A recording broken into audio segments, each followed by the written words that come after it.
عندك محيط بطن او دهون على البطن، حلل وخد فيتامين د.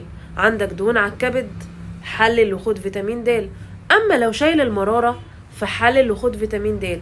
لو بتخافي على نفسك من الشمس ومغرقة نفسك صن بلوك فحللي وخدي فيتامين د، لان الدهون بتقلل قدرة الجسم على تنشيط وامتصاص فيتامين د. فالحق حلل وخده، لانه لما بيقع اعراضه بتبقى متعبة. طبعا نقص فيتامين د مرتبط بمشاكل صحية كتير جدا، عايز يتعمل عنها سلسلة حلقات. في ناس بقى معرضة ان فيتامين د ينقص عندها، زي الناس اللي قلبة يومها صبحها ليل وليلها صبح، الناس دي طبعا معرضة ان ينقص عندها فيتامين د. الناس اللي بشرتها سمرة، الناس اللي عندها مقاومة انسولين ودهون زيادة في الجسم.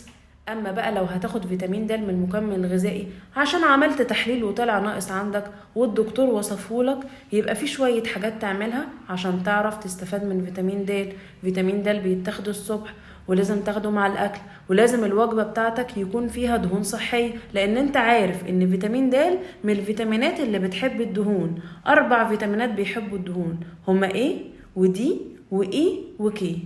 هقولك على اسرع واسهل طريقه تعالج بيها نقص فيتامين د، خصوصا ان احنا داخلين على الشتاء.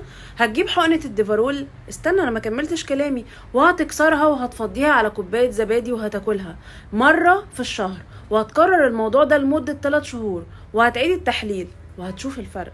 انا دكتوره داليا يوسف، اخصائي التغذيه العلاجيه والاكلينيكيه. قولي، هل حللت نسبة فيتامين د قبل كده وطلعت كام؟ وايه الأعراض اللي حسيتها؟ وهل حاولت تحل المشكلة بالمكمل الغذائي ولا جربت تعرض نفسك للشمس كويس والأكل الصحي؟